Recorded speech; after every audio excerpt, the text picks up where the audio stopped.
Bienvenidos, bienvenidas a Sin Ficción, el podcast sobre crímenes reales y literatura de la editorial Al Revés. Soy Ana Vallabriga y el día 15 de cada mes entrevistaré a un autor o autora de true crime o de novela negra.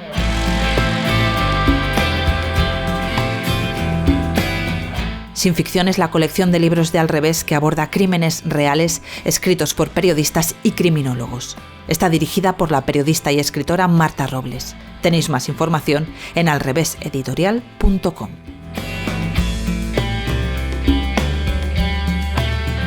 Soy Gori Dolz, el director de Editorial Al Revés.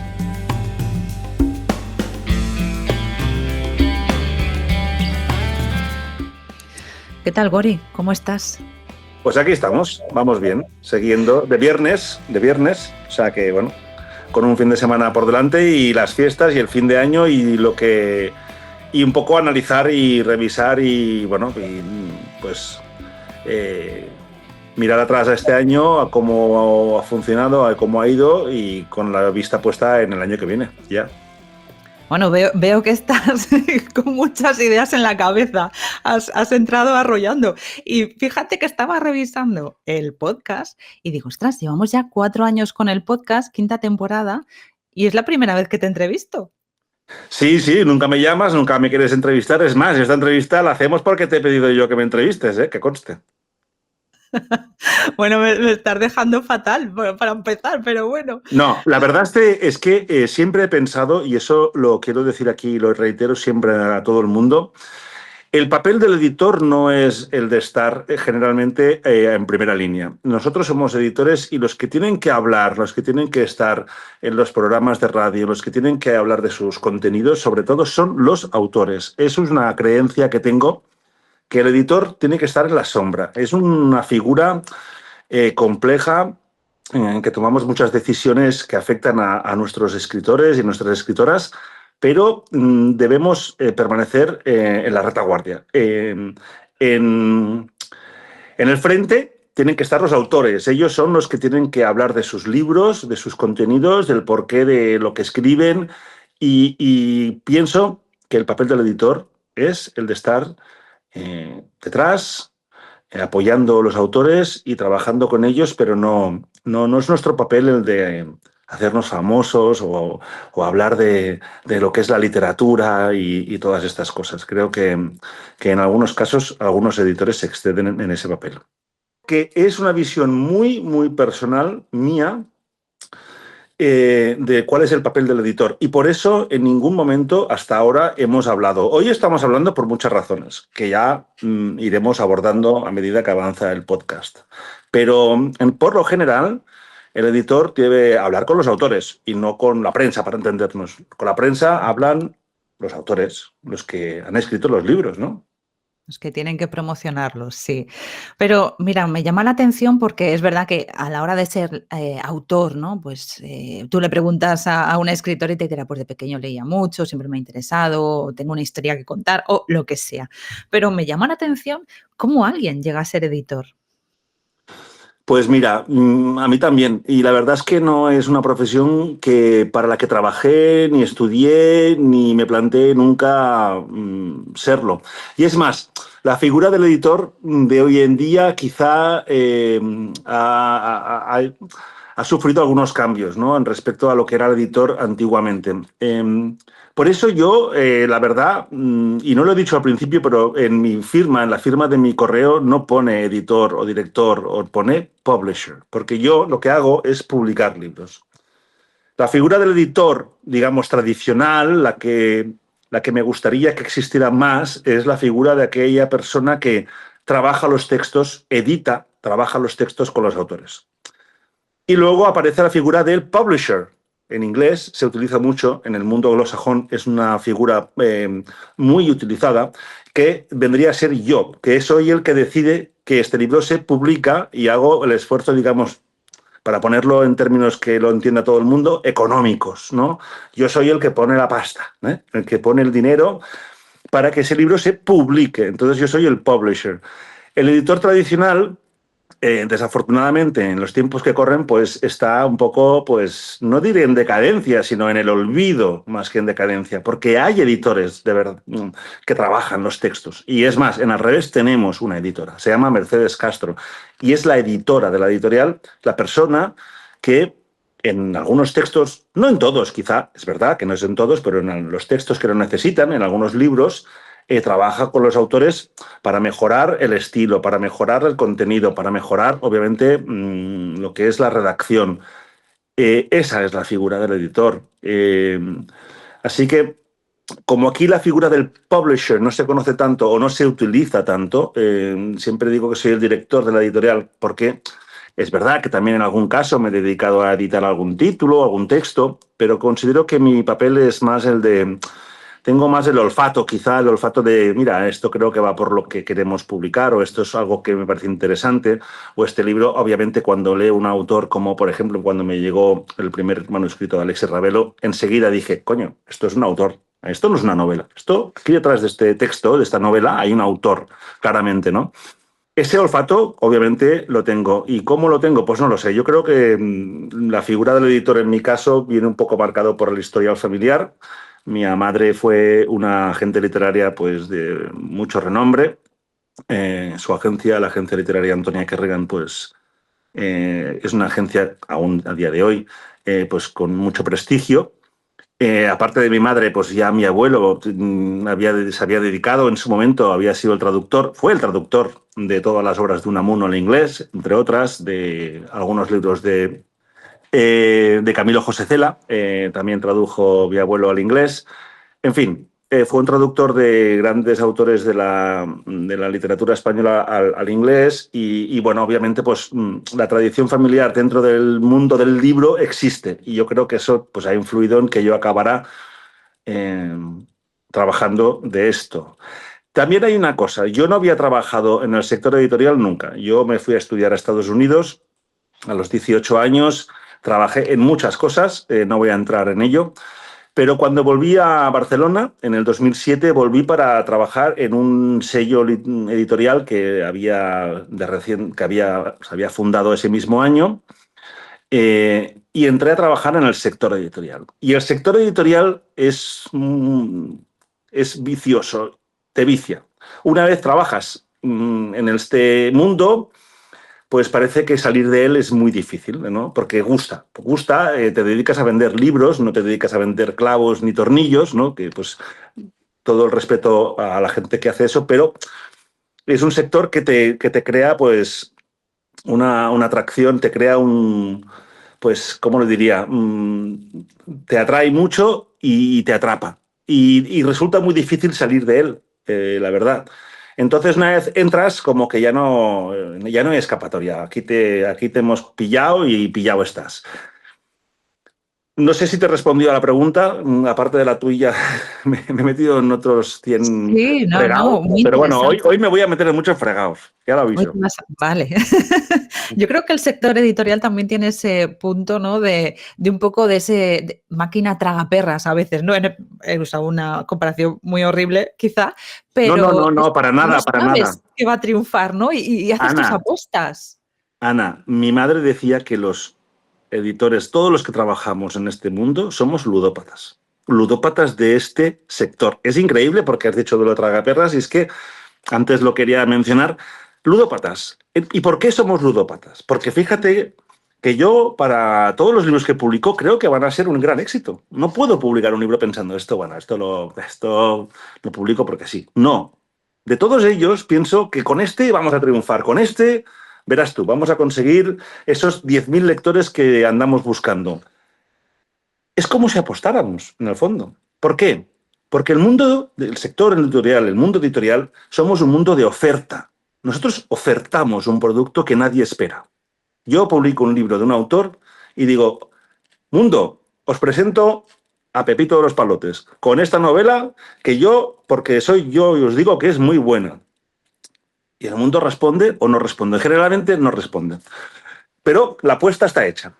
Hay que apostar, hay que creer en lo que uno hace, creer en lo que uno publica, creer en los autores que uno tiene en cartera, creer en nuestros autores y autoras es importantísimo.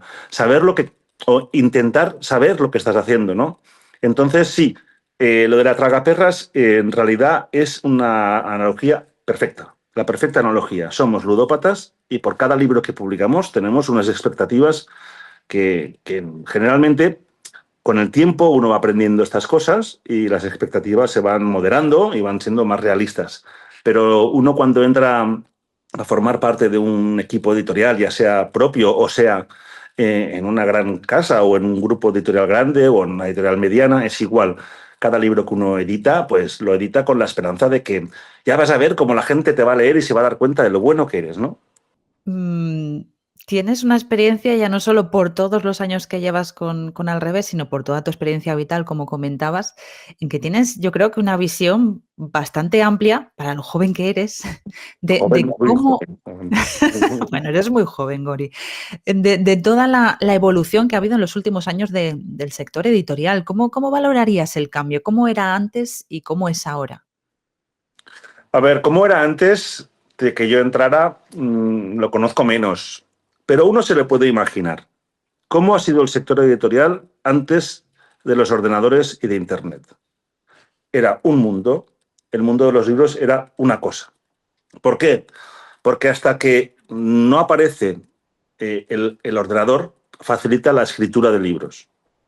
Pero sobre todo Internet facilita el envío de libros. Hasta entonces la gente que hacía un libro, escribía un libro, tenía que imprimirlo, encuadernarlo, ir a correos, gastarse un dinero, empaquetarlo, enviarlo a un editorial y esperar pacientemente que respondieran o no respondieran. En esa época seguramente se respondía más a todo el mundo que mandaba libros porque llegaban seguramente, no sé, una centésima parte de los libros que llegan ahora.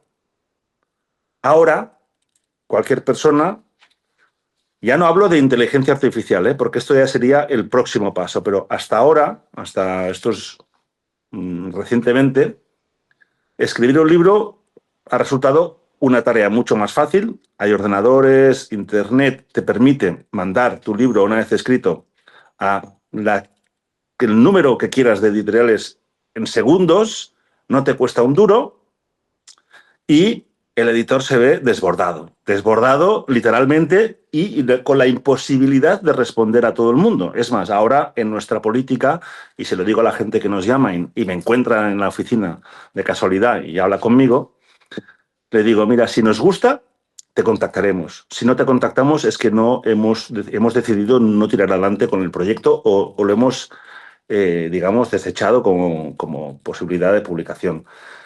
Pero no podemos ir contactando a cada una de las personas que nos contacta porque nos llegan decenas a la semana. Entonces, ese es un gran cambio. ¿Y qué otro gran cambio hay? Pues el otro gran cambio que ha habido, aparte de este, ha sido la autopublicación. Creo, la autopublicación y el crecimiento también, un gran crecimiento que ha habido en editores pequeños, de medianos y pequeños, sobre todo pequeños, que hemos observado en los últimos años y que ha sido posible gracias a las nuevas tecnologías. ¿Por qué? Hasta ahora, una tirada mínima para que el libro, el coste unitario fuera, digamos, eh, económico, era una tirada mínima de 1.000 ejemplares. Había que hacer planchas, había que hacer... Imprimir un libro era complejo. Las imprentas tenían que hacer las planchas para el interior, las planchas para las portadas, y había un coste mínimo que solo editando como mínimo 1.000 libros se podía, digamos, pues valorar su publicación. Ahora, con la tecnología digital, y me refiero a la tecnología digital de la imprenta, se pueden hacer tiradas de 300, 400 y 500 ejemplares a un coste muy razonable. Entonces, eso ha permitido la proliferación de muchas editoriales pequeñas, que han incrementado exponencialmente el número de novedades que hay. También ha incrementado el número de novedades los grandes grupos.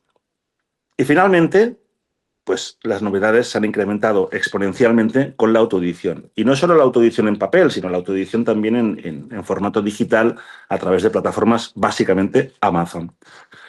Con esto, ¿cuál es cuál es el resultado final de todo esto? Pues yo no lo sé exactamente, pero yo te voy a decir una cosa que intuyo.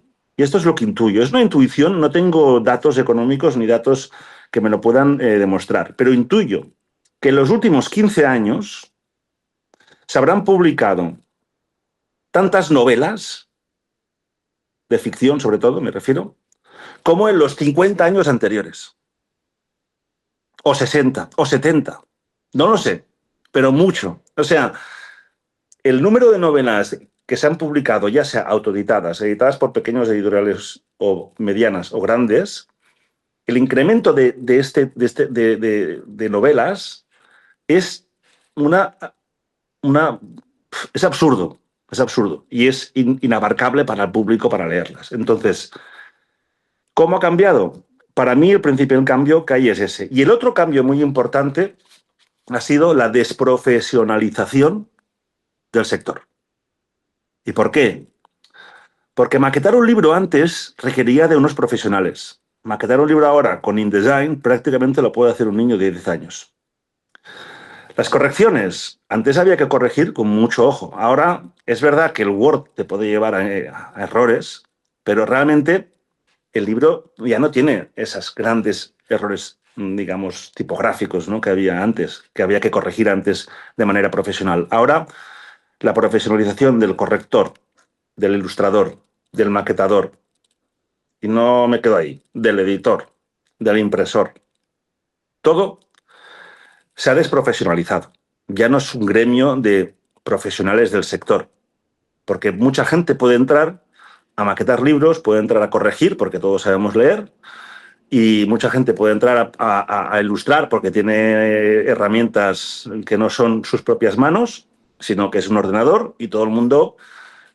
Y hasta te diría que las imprentas también se han desprofesionalizado, porque antes, yo recuerdo cuando empecé, por ejemplo, Ana, que había en la editorial una persona que era experto en color, y era la persona que, si había un problema con una portada porque había un fallo en los colores, se cogía un avión y se iba a la imprenta donde estuviera a arreglar ese problema. Eso ahora no existe, obviamente, ¿no? Los colores ya los hace toda la máquina. Las máquinas lo hacen todo. Yo no digo que las máquinas sean malas, y es más, estoy a favor de las tecnologías. El que esté en contra de la tecnología y de la innovación tecnológica va por mal camino en cualquier sector, porque eso es imparable. Es como... pero sí que se ha desprofesionalizado. Entonces, tenemos muchas más publicaciones, menos profesionales detrás de todo ello. Pues sí, el sector ha cambiado, no sé. Ya te digo, no quiero decir que para bien o para mal. El sector ha cambiado porque todo evoluciona, y lo ha hecho el mundo editorial como lo ha hecho todos los otros sectores económicos que hay. Es que no hay vuelta de hoja. ¿Y qué es lo que define Al Revés como editorial? Cada editorial tiene su propia marca, su propio sello, su propia impronta. ¿Cuál sería la de Al Revés? A ver, yo creo que nuestro objetivo principal desde el primer día y desde los inicios de esta editorial ha sido encontrar talento en nuestro país, ¿vale? Somos una editorial que traducimos poco, no, poquísimo. Hemos traducido algunos libros, pero realmente no buscamos contenidos de autores publicados fuera que queremos publicar aquí. Es muy importante esto porque fíjate que una editorial que se dedica a buscar contenidos fuera se ahorra todo el trabajo editorial del libro. Luego tiene que trabajar la traducción, la maquetación, todo, papá. Sí, pero el libro ya lo ha encontrado un editor en otro lugar, ¿no? Y nosotros lo que nos gusta es encontrar talento aquí, darlo a conocer, apostar por autores de aquí. Sobre todo en castellano ahora, pero también lo hacemos en catalán. Y esa es nuestra identidad. Hemos sido, digamos, hemos buscado las nuevas voces de la novela negra en España, y hemos encontrado algunas que, obviamente, cuando haces este trabajo y desde una editorial de nuestro tamaño, sabes que cuando un autor pues tenga un éxito es muy probable que se vaya a una editorial grande, y con razones, y con razones. Entonces, somos un poco cantera, ¿no? Vamos buscando en la cantera, somos como la Masía del Barça, ¿no? Un poco. No todos nuestros autores han ido y han hecho el salto a otros editoriales, pero sí que lo han hecho algunos, y la verdad es que siempre de la mejor manera posible y en buenos términos. Entendemos que tenemos unas limitaciones en Al Revés, no no somos ilusos, sabemos hasta dónde podemos llegar. Entonces, pues algunos autores han dado el salto a editores que les dan más exposición y tienen mejor distribución y tienen más alcance y merecido que lo tienen los autores que se han ido, ¿no? O sea que yo diría que nuestra identidad es la de encontrar talento y apoyar ese talento y acompañar a esos autores en el camino el difícil camino de ser autor. Cuando yo fundé Al Revés, la fundé con Josep Forment, mi amigo. En esa época él era el editor, el papel que hace ahora Mercedes Castro, digamos, y Josep, que desafortunadamente falleció en 2014, y al que dedicamos todos nuestros libros, por cierto, que quede constancia. Pero Josep decía una cosa que era maravillosa, y decía que la profesión de ser autor, la profesión de escribir y publicar y querer ser leído y vivir de esto, es como el Tour de Francia, ¿vale? Son etapas. Pero el problema de este sector es que la etapa es siempre la misma y es el Tourmalet. Cada etapa, cada libro es un nuevo reto para el autor, un nuevo reto para el editor. El autor no puede dar por descontado que sus lectores van a seguirle en cada libro. Entonces, no es un camino fácil, porque para los autores y para nosotros como editores, cada libro es un reto nuevo. Partimos de cero y además la meta está a 2.000 metros de altura y con pendientes del 13%. O sea, te cansas un montón. Bueno, y hay otra cosa que también define Al Revés, y es que habéis apostado por el true crime. Pues sí, la verdad es que cuesta decir estas cosas, pero el True Crime empezó en Al Revés antes que lo empezara Carles Porta, que conste. Bueno, no es del todo cierto porque Carles Porta había escrito un libro muy, muy bueno hace muchos años que se llama Tor, con el que había empezado su andadura, me imagino, por el True Crime. Pero sí, nosotros ya en 2018, creo que fue, o el 17, no me acuerdo ahora mismo exactamente, arrancamos la colección Sin Ficción, ¿vale? Y yo creo que siempre, a ver, yo creo que esto fue una confluencia de cosas, ¿no? Estábamos trabajando con Marta Robles un libro que fue el Proxeneta de Mabel Lozano, que por cierto funcionó muy bien y estábamos un poco metidos. Yo siempre había sido una persona lectora del True Crime, ¿no?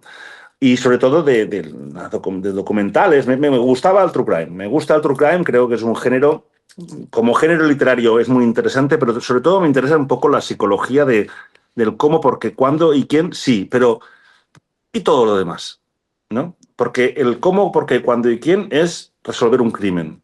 Pero, ¿qué hay detrás de un crimen? ¿Qué hay detrás de las personas que cometen un crimen? ¿Qué hay detrás de todo? ¿Por qué hemos llegado a este punto? ¿Qué ha pasado? ¿No? Y yo creo que el buen True Crime habla de eso. El True Crime que habla solo de los casos y el morbo no me interesa. Creo que el True Crime que nos interesa y el que intentamos abordar con nuestros libros, no solo en Sin Ficción, también en Archivos del Crimen, que son, digamos, un sello que aborda crímenes un poco más antiguos, ¿no? Archivos del crimen, pues, de otras épocas, ¿no? Buscamos no es dar explicaciones, porque al final del día no se puede explicar el crimen al 100%, pero sí intentar entender qué ha ocurrido para que ocurran esos eventos tan dramáticos, ¿no?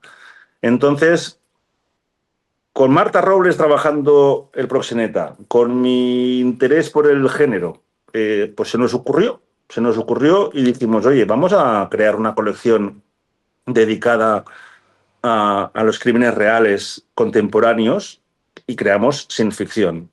Con el tiempo y a medida que han llegado libros un poco digamos, de true crime más antiguos que no encajaban en Sin Ficción, decidimos crear digamos, dentro de nuestra colección de narrativa, un sello que lo caracteriza, que es Archivos del Crimen, donde hemos publicado El Crimen de Malladas y otros títulos que hablan de crímenes un poco más antiguos, ¿no? Que hablan de crímenes históricos, digamos. Entonces, creo que sí que hemos sido un poco pioneras en este aspecto, no en publicar True Crime, porque eso se ha hecho siempre, pero sí en crear una colección, digamos, un poco más definida para los autores de True Crime que hemos conseguido pues, publicar, ¿no? Entre ellos, pues no sé, Manuel Marlasca, Beatriz Osa, Luis Rendueles, Maica Navarro y, por ejemplo, otros autores que pues quizás no están en esa colección, pero también entran en el True Crime, como Carlos Quílez, en fin, que sí, que estamos un poco, nos gusta, a ver, es cierto que al revés, siempre desde, no desde el inicio, quizá, pero desde el 2010-2011 hemos, digamos, dirigido nuestros esfuerzos como editores al ámbito del crimen, de la novela negra, y por lo tanto, pues el True Crime encajaba perfectamente en esta bolsa, ¿no? Es muy interesante el afrontamiento que hacéis vosotros porque sí, es verdad que yo creo que no hay ninguna otra editorial que publique periódicamente libros de True Crime. Son como pequeños destellos, ¿no? En otras editoriales y muchas veces son traducciones más que libros de Bueno, autor. aquí una vez más, Ana, aquí una vez más insistimos en nuestro ADN, buscamos autores en casa. ¿Eh? No vamos a ir a buscar la traducción de un autor ya editado en donde sea, me es igual. Vamos a encontrar el talento aquí y vamos a hablar de lo que ocurre aquí. Es que a mí es verdad, es un poco la obsesión mía y a veces un poco desmesurada, pero es que yo no acabo de entender, sinceramente, el, el número de traducciones que hay en España, sinceramente. Es que es inaudito y no hay ningún otro mercado en el mundo así. Nadie, ningún otro idioma está tan volcado en traducir tantos libros de otros países, de otros idiomas. Es un fenómeno curioso. Supongo que también dado porque traducir en España ha sido siempre muy barato, ¿vale? Se ha pagado muy mal a los traductores. Y si te decía que se ha desprofesionalizado el sector editorial, el de los traductores a día de hoy creo que ha sido abusado desde un principio, ¿no? Se ha abusado del traductor y se ha traducido a un precio irrisorio. Comparado, no digo que es comparado con otros idiomas. O sea, por ejemplo, te voy a dar un ejemplo. Traducir una página de un libro del castellano al inglés cuesta 40 euros. Traducir una página de un libro del inglés al castellano cuesta 14. ¿Vale? Esa es la maldita realidad. Y yo entiendo que con esos precios, pues, y encima en este país, pues cuando no había mucha pasta, pues oye, que me traduzcan en Argentina, que en vez de 14 euros vale 4 euros. O que me traduzcan en Colombia, que ahí les pagamos menos, 3 euros, ¿entiendes? Entonces, ¿qué ha pasado? Que el coste adicional que es traducir ha sido muy, muy bajo. Entonces, en España estamos traduciendo cosas que, sinceramente, no sé si tienen sentido, ¿vale? Eh, yo les digo a los autores nuestros, o a cualquier autor, ni amigos, tengo muchos autores que no son de redes, amigos autores que publican en otros lados. No, que me quiero que me traduzcan en Francia, no sé qué. Ya. A ver, es que en Francia, como tu novela, los franceses han publicado 40. No van a traducir una novela española para... No hay ninguna necesidad. Tiene que ser algo que va más allá de la novela, del thriller, del misterio. Tiene que ser algo, o que eres famoso, eso sí. Pero entonces, pero aquí no. Aquí, bueno, pues oye, hay que publicar, no sé, pues se publican cosas que dices, a ver, no hace falta, no hace falta. Es cierto que algunos sellos, no voy a hablar de marcas, pero algunos sellos que se dedicaban a la traducción 100%, con el tiempo, y mientras en al revés hemos apostado siempre por autores españoles, con el tiempo han hecho un cambio y han dejado de traducir y han decidido buscar talento y potenciar los autores españoles. Y les ha ido bien, porque hay muchas cosas que se traducen que quizá no haría falta. Entonces, yo no sé a qué venía esta pregunta, ya me he perdido, pero bueno, ahí lo dejo. Del talento, estábamos hablando del talento español en el True Crime también. Sí, hostia, madre mía, es verdad. Bueno, pues Pero muy eso, que interesante. en el True Crime, a ver, ¿qué me vas a decir? Hemos publicado a Manuel Marlasca, hemos publicado a Beatriz Vicente, hemos publicado a Cruz Morcillo, hemos publicado a Maica Navarro. ¿Qué me voy a ir a buscar talento fuera si tengo un talentazo del copón aquí? a ver, es que ya llega un punto que dices, señores, ¿es verdad que hay que traducir libros? Claro que sí, hay muchos contenidos de extranjeros que hay que traducir, como, aunque ellos no ven tantos contenidos españoles que hay que traducir, pero bueno, eh, digamos que no es un camino de ida y vuelta equitativo, para entendernos, ¿eh? Pero no íbamos a buscar libros de True Crime en el extranjero cuando, además, creo que yo no sé por qué la gente, quizá, yo eso cada uno es como es y yo soy muy peculiar y además soy muy tozudo. A mí me interesa saber lo que pasa aquí y por qué ha pasado cosas aquí. A mí por qué hubo un asesinato que luego los miro, también puede ser interesante, pero para publicarlo me interesa mucho más abordar temáticas nuestras que hablan de nuestro mundo y nuestro entorno, ¿no? Que es el que me gustaría conocer mejor, aunque es imposible. Hablábamos o nos comentabas los cambios que había habido en el sector editorial y comentabas que las grandes editoriales cada vez publican más, o sea, han ido en una tendencia ascendente, cada vez hay más libros en el mercado. ¿Y a qué retos se enfrenta una editorial independiente, como pueda ser al revés? Pues sinceramente ahora mismo nos enfrentamos a muchos retos. No te voy a mentir, yo digamos que creo que en al revés, hace unos 3 años más o menos, tomamos la decisión de mm, hacernos un poquitín más grandes, aumentar nuestro catálogo anual de novedades y hemos hecho un esfuerzo para crecer.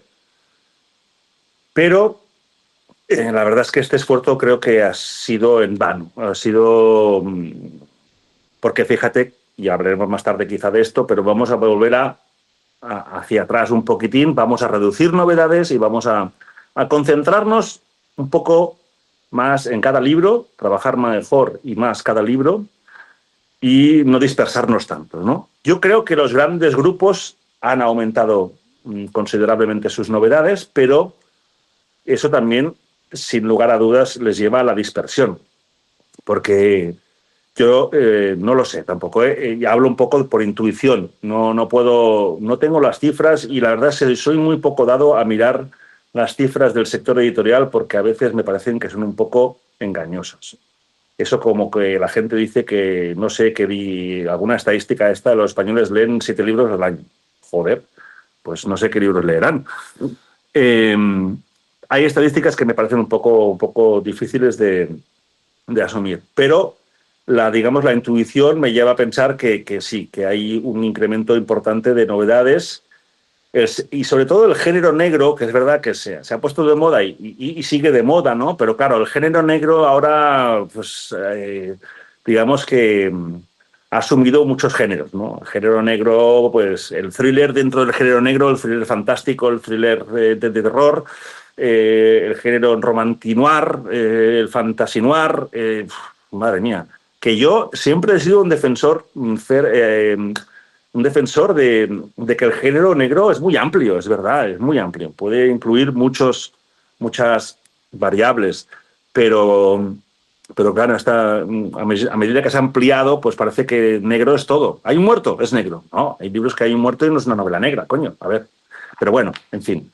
Creo que los grandes grupos hacen lo que haría yo si fuera un gran grupo, que es intentar buscar mercado. No los critico por eso. O sea, hacen, aplican a las estrategias que creen que tienen que utilizar para seguir funcionando como editoriales y seguir ganando dinero. Y por lo tanto, sí creo que han ampliado un poco, digamos, el número de novedades. Eh, y están, pues un poco sí que creando, ciertamente en el ámbito de la ficción se está creando una burbuja, pero es como la inmobiliaria, ¿eh? Esa burbuja que parece que nunca explota, porque yo llevo hablando de esta burbuja de la ficción creo que desde el día que empecé a trabajar como editor, y así sigue la burbuja, que crece y crece y crece y no hay, es un pozo sin fondo. Entonces, no sé si esta burbuja explotará o no. Yo estos días algunos correos que he intercambiado con algunos autores siempre me dicen, es que hay mucha ficción y no sé, pero la realidad es que hay muchos libros, muchos, y seguramente muchos que son buenos, que pasan sin pena ni gloria. Sin pena ni gloria por el mundo editorial. Se publica en el 1 de marzo. Para el 15 ya la distribución está hecha. Se han colocado 500, 600 ejemplares. Y para el 1 de mayo pues han devuelto lo que no se ha vendido y ese libro ya no tiene forma de volver a las librerías.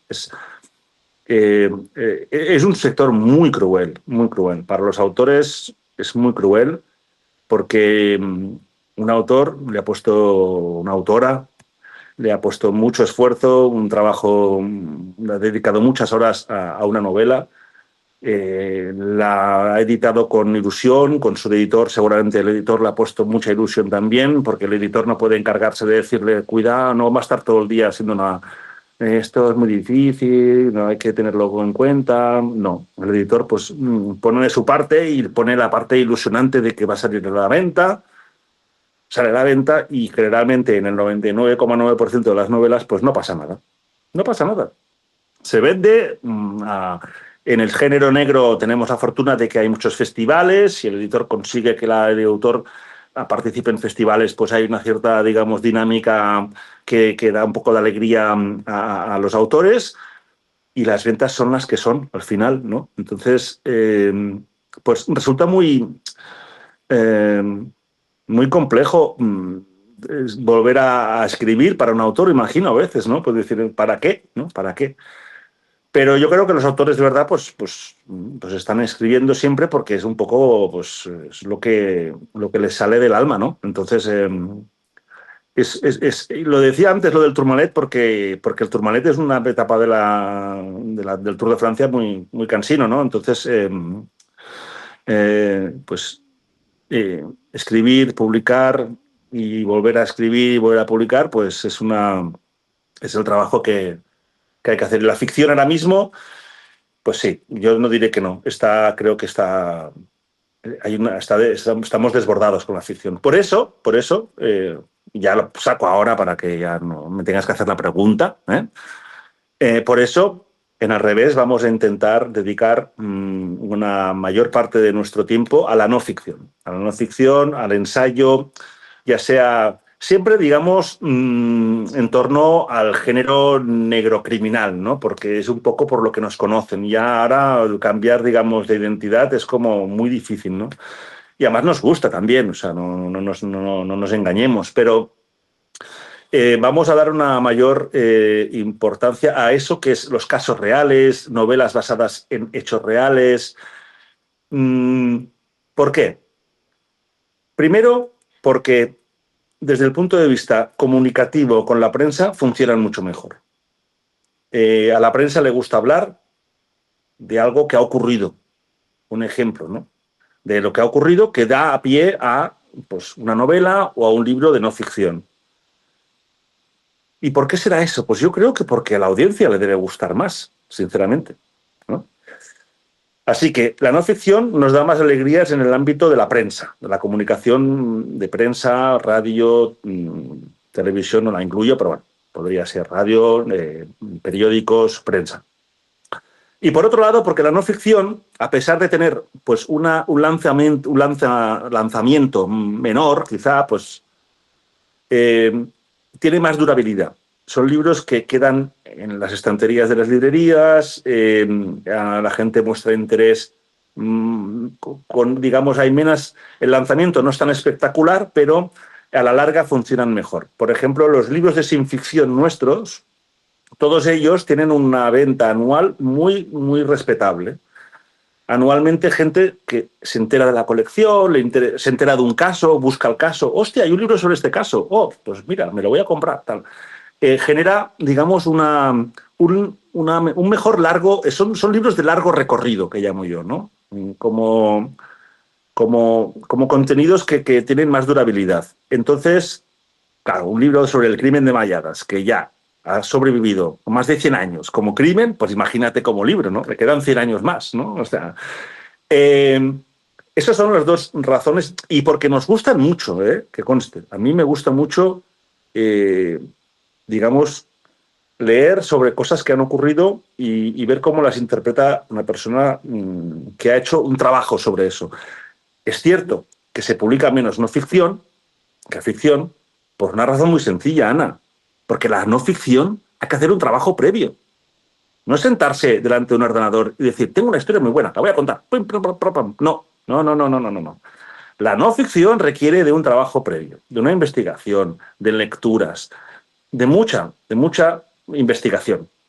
Y luego pasas a escribir, organizar, cómo lo vas a enfocar, cómo lo vas a presentar, así, asá, como periodista, como investigador. ¿Me voy a incluir yo dentro de la historia o no?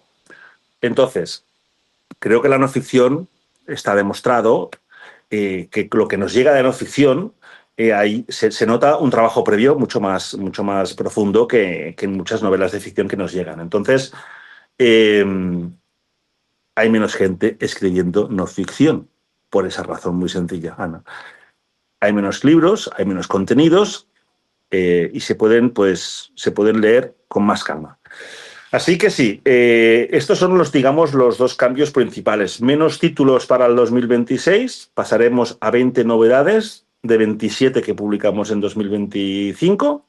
Estamos hablando de 7 novedades menos, de casi un 30% de novedades menos, y de intentar encontrar contenidos más, digamos, en el ámbito de la no ficción o de la ficción inspirada en casos reales. Como sabes, yo trabajo con mucha antelación. El 2026 está... Nunca digo que está cerrado, porque nunca digas nunca jamás, pero vaya, me sobran ya 2 o 3 títulos, para entendernos, que habrá que hablar con algún autor y decirle, oye, el tuyo pasa para el 26, 27. Porque sí que esta vez me niego, siempre digo lo mismo y siempre luego sucumbo. Pero bueno, esta vez me niego a incluir más títulos. Quiero que sean 20. Quiero que trabajemos estos 20 de la mejor manera posible, dedicarle más tiempo a cada libro y eso. Y eso te digo, Ana.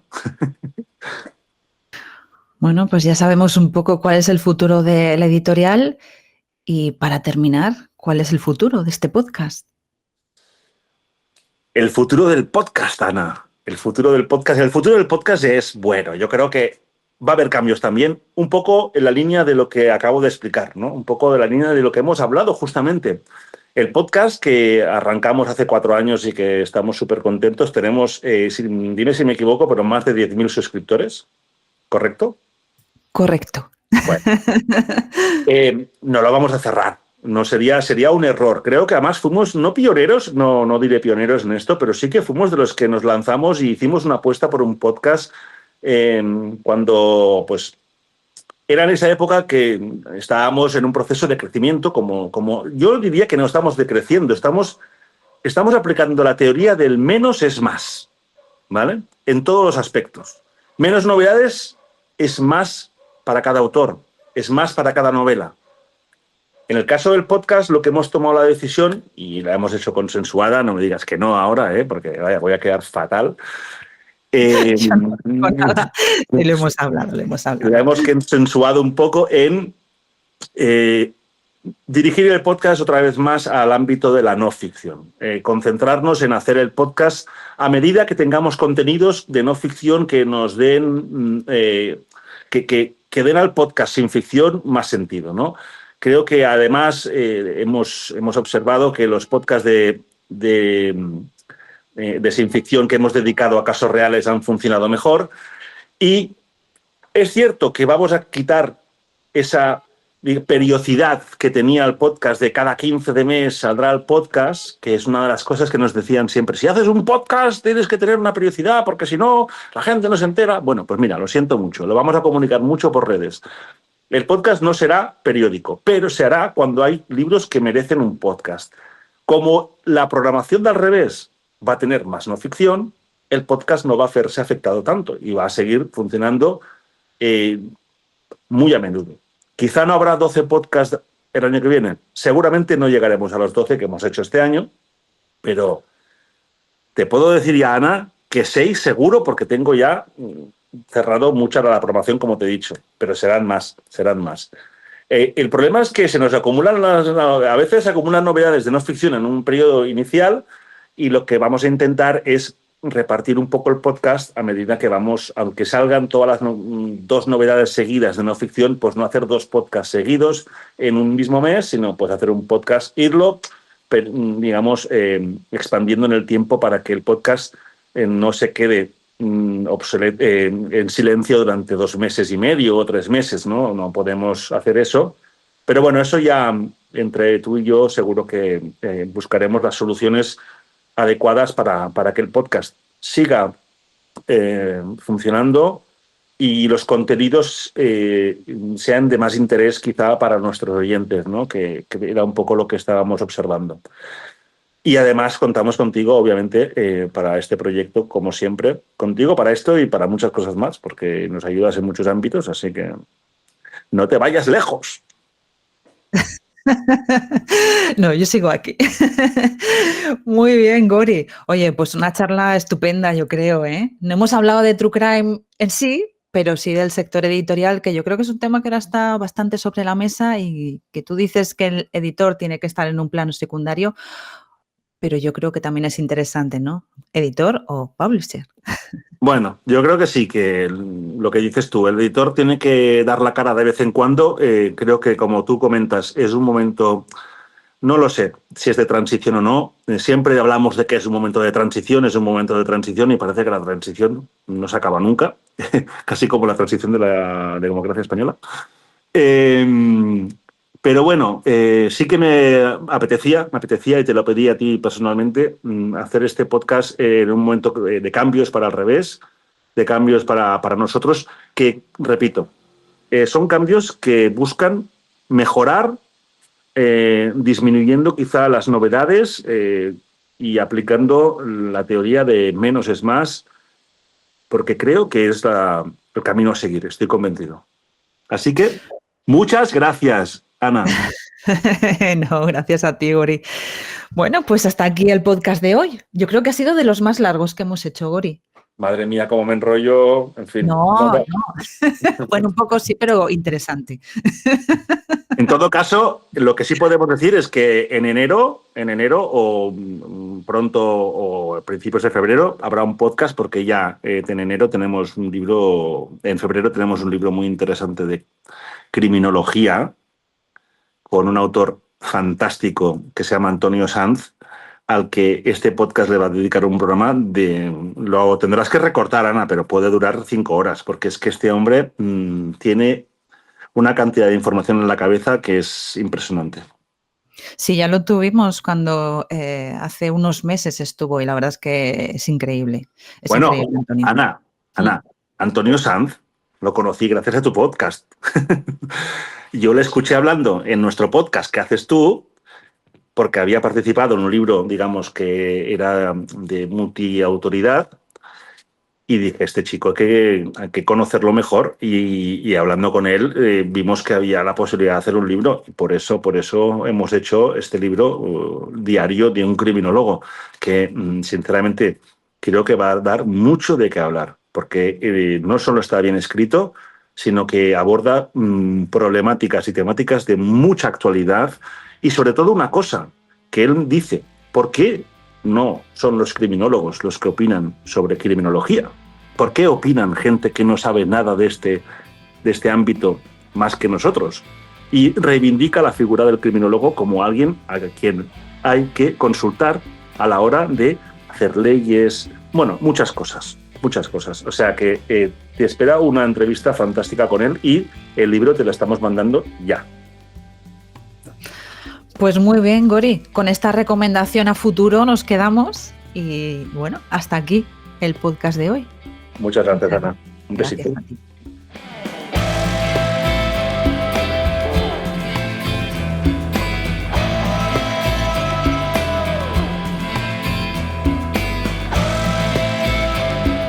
Para no perderte ningún episodio, suscríbete al podcast y si te ha gustado, sería estupendo que le des a me gusta.